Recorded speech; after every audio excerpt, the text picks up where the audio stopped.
तर आज आहे दुसरा दिवस आपला न्यूयॉर्कमधला.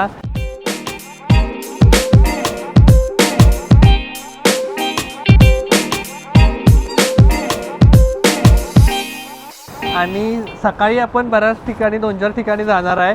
तर ते झाल्यानंतर संध्याकाळी आज आपला main not event but location आहे ते आहे time square. So stay tuned. आता बाय वॉक आमच्या हॉटेलपासून लिटरली 5-10 मिनिट्सवर मोस्टली सगळे स्पॉट्स आहेत. आणि आज आपण ठरवलेलं आहे काय इथं आहे आणि आज आपण ठरवलेलं आहे मोस्टली आयदर बायसिकल और वॉकिंगनं ट्रॅव्हल करायचं. चला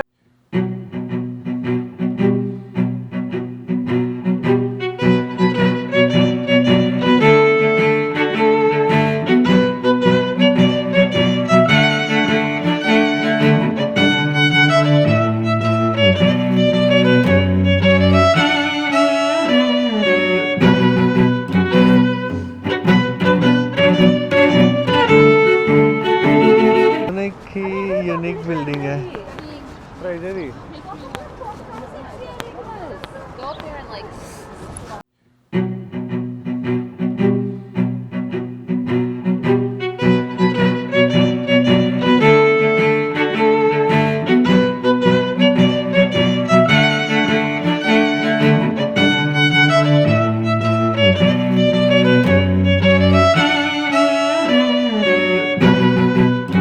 जवळ एक 15-20 मिनटं झालं आम्ही थांबलोय आणि ढीक गर्दी आहे इकडे समिट 1वर जायसाठी. लेट सी थोड्या वेळात आमचा नंबर येईल असं वाटतं. लिफ्टनं वर जायला लागते डेफिनेटली. आम्ही तिकीट काढलेलं, आम्हाला बँड पण मिळाला आहे, पण गर्दी एवढी आहे की विचारू नका. तर हे काहीतरी जागतिक इथं बघायला मिळालं आम्हाला की हे 360 डिग्री कॅमेऱ्याचं शूटिंग व्हायला लागलं. काहीतरी एलियनसारखा विषय वर गेल्यानंतर आम्हाला कळला ॲक्च्युली काय विषय तो. Let's go. तर आता आपण आहे ते म्हणजे समिट 1 वँडरबिल्ट ग्रँड टर्मिनल, जे सेंट्रल ग्रँड टर्मिनल आहे त्याच्या शेजारी ही इमारत आहे. आणि जवळजवळ 1401 फूट उंच हे स्कायस्कॅपर आहे. 2020मध्ये ही बिल्डिंग कंप्लीट झाली आणि ही सध्या न्यूयॉर्कमधील 4 नंबरची सगळ्यात उंच इमारत म्हणून ओळखली जाते. समिट 1 2021मध्ये सुरू करण्यात आलं पर्यटकांसाठी आणि सध्या ते टुरिस्टचं वन ऑफ द बेस्ट आणि फेमस अट्रॅक्शन बनून गेलं आहे. त्यामध्ये एअर नावाचं इमर्सिव्ह आर्ट एक्सपिरियन्स जगप्रसिद्ध आर्टिस्ट केन्झो डिजिटल यांनी डिझाईन केलेलं आहे. मिरर, ग्लास फ्लोअर आणि इन्फिनिटी रिफ्लेक्शनमुळे इथं उभारल्यानंतर तुम्हाला असं वाटतं की तुम्ही जणू ढगामध्ये उभारलेला आहे.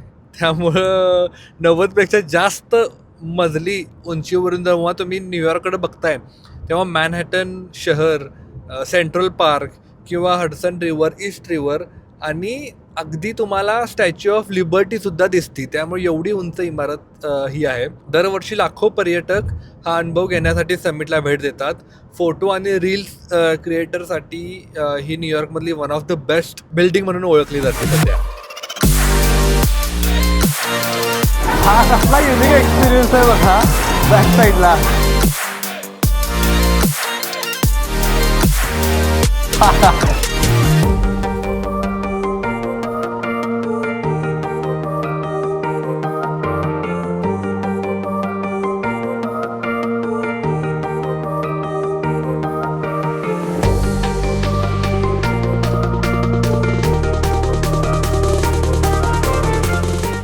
या ठिकाणी तुम्ही ग्लास फ्लोअरवर बेसिकली उभारून फोटोज किंवा व्हिडिओज काढू शकता. ती मुलगी झोपल्या बघा तुम्ही तसं.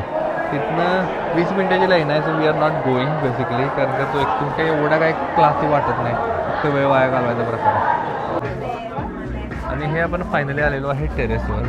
ओपन एअर टेरेस आहे आणि असं खायला प्यायला छोटंसं त्यांनी गोष्टी दिलेलं आहे. हे पण छान वाईब आहे. तर कसा होता एक्सपिरियन्स तुम्हाला सांगा. मला तरी डेफिनेटली आवडला. तर तुम्ही न्यूयॉर्कमध्ये येणार असाल तर समिटला मिस करू नका. Definitely a really good experience. आता पुढच्या स्पॉटला जाऊयात. चला.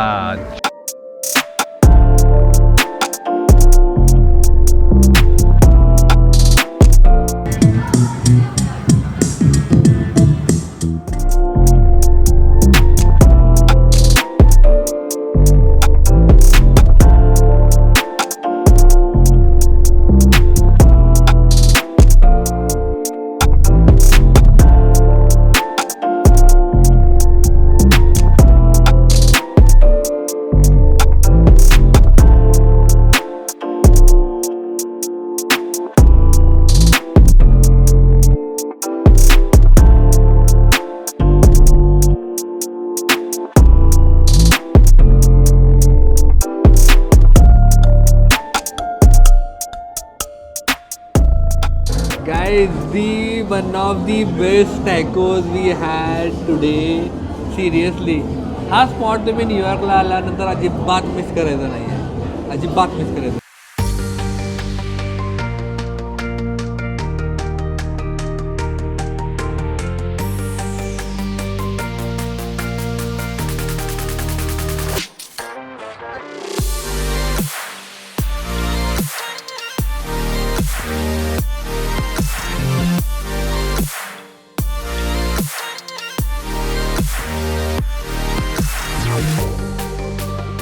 तर आपण आता आलेलो आहे ग्रँड सेंट्रल टर्मिनलला. हे आपले छत्रपती शिवाजी महाराजांचं टर्मिनल कसं आहे मुंबईमध्ये सेम आहे. केवढं ग्रँड आहे बघा, आहे सेम तशी कन्सेप्ट आहे. सगळ्या साईडला इथून सबवे जातात. One of the best. 1913 मध्ये सुरू झालेलं हे टर्मिनल अमेरिकेतील सर्वात ऐतिहासिक ट्रान्सपोर्ट हबपैकी एक मानलं जातं. अनेक लोक याला स्टेशनसुद्धा म्हणतात, पण टेक्निकली हे टर्मिनल आहे कारण इथून सर्व ट्रेन रूट संपतात. ग्रँड सेंट्रल टर्मिनलमध्ये तब्बल 44 प्लॅटफॉर्म आणि 67 रेल्वे ट्रॅक्स आहेत. हे जगातील कोणत्याही रेल्वे टर्मिनलपेक्षा जास्त आहेत. आज शिरल्यानंतर सर्वात आधी नजरेत भरतं ते म्हणजे त्याचं भव्य सिलिंग. या सिलिंगवर 2500हून अधिक तारे रंगवलेले आहेत आणि विशेष म्हणजे आकाश उलट्या दिशेनं दाखवलं जातं. त्याबद्दल अनेक लोक कथाही सांगतात. इथं उभं राहिल्यानंतर मला आपल्या मुंबईच्या छत्रपती शिवाजी महाराज टर्मिनसची आठवण झाली. जसं CST मुंबईचं हृदय आहे, तसंच ग्रँड सेंट्रल टर्मिनल हे न्यूयॉर्कचं हृदय मानलं जातं. आणि विशेष म्हणजे म्युझिशियन लाईव्ह परफॉर्मन्स देत असतात सकाळच्या वेळेला. त्यामुळं त्या संगीतामुळं संपूर्ण टर्मिनलमध्ये एक सिनेमॅटिक फील निर्माण झालेला आपल्याला कायम दिसायला मिळतो.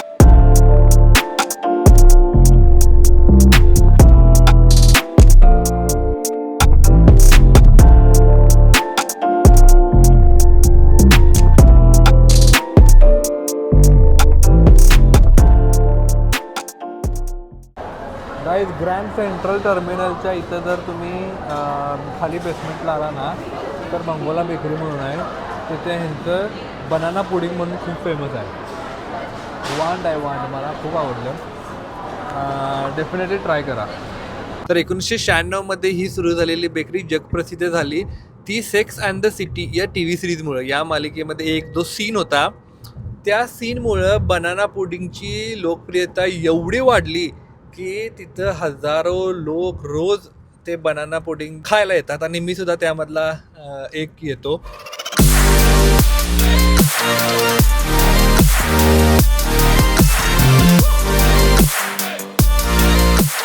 सिटीमध्ये असल्या गार्डन असणं ॲक्च्युली गरजेचं आहे, कारण का सगळीकडे कॉन्क्रीटचं जंगल जंगल जंगल जंगल, पण मध्ये कुठंतरी ग्रीनरी असणं ॲक्च्युली गरजेचं आहे. तर ते मस्त एकदम शांत असं पार्क आहे. टेबल्स लावलेले आहेत, खुर्च्या लावलेल्या आहेत आणि लोक आपापले इथं येऊन जेवतात.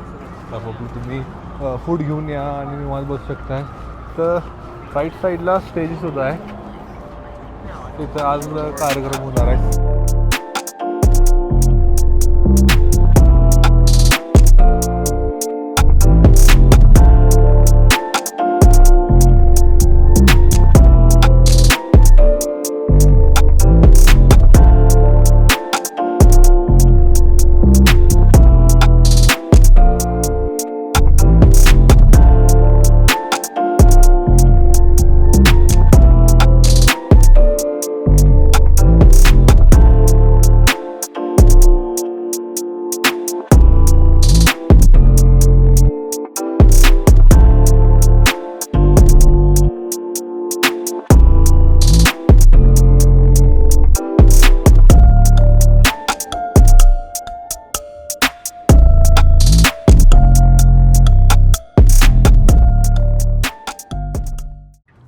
आणि आता खरा मेन विषय आहे तो म्हणजे टाइम स्क्वेअर.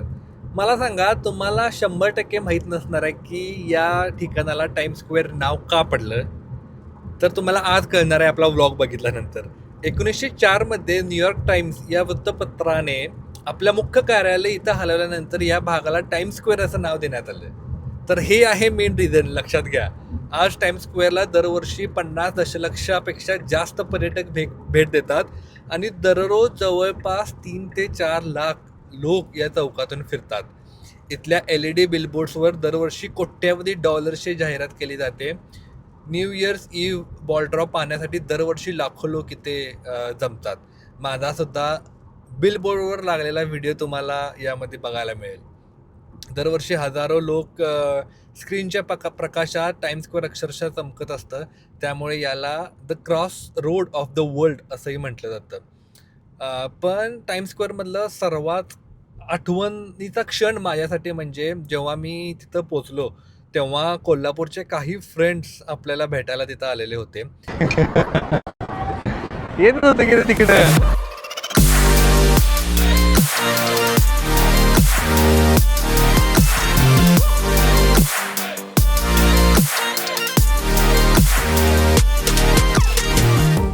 अरे रे, मी पण कोल्हापूर कोल्हापुरात कुठं? बर, आणि तू? मी पुण्यात. पुणे होय. नाईट नाईट नाईट नाईट भारी गेली. आम्ही डाऊनटाऊनमध्ये ॲक्च्युली अमेरिकाना म्हणून एक हॉटेल आहे. होय, हे आहे. अरे वा. हजारो किलोमीटर दूर न्यूयॉर्कमध्ये स्वतःच्या शहरातील लोक भेटणं ही खूप मोठी गोष्ट आहे. आणि त्याहून खास म्हणजे त्यांनी मला भेट दिलेली श्री गणपती बाप्पांची सुंदर मूर्ती. त्या क्षणी असं वाटलं की जगाच्या कोणत्याही कोपऱ्यात गेलो तरी आपली माणसं, आपली संस्कृती कायम आपल्याबरोबरच असते. मस्त आहे रे, काय देखणी मूर्ती आहे. One one one one one. तर रेस्टॉरंटमध्ये आपण आलेलो आहे आणि शेफ स्पेशल हे 2 शेफ आहेत आपले न्यूयॉर्कचे. तर त्यांच्याच पसंतीचं फूड आपण ऑर्डर केलं आहे. बेसिकली एक नंबर चॉईस आहे, नो डाऊट. हे दोघं आहेत शेफ.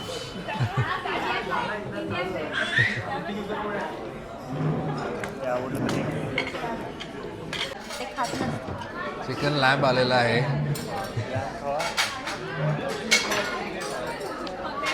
नुसतं सुट्टे नाही, पोट एकापेक्षा एक पदार्थ मागवले, सगळा भरलाय टेबल. मजा येणार आहे, मजा येणार आहे.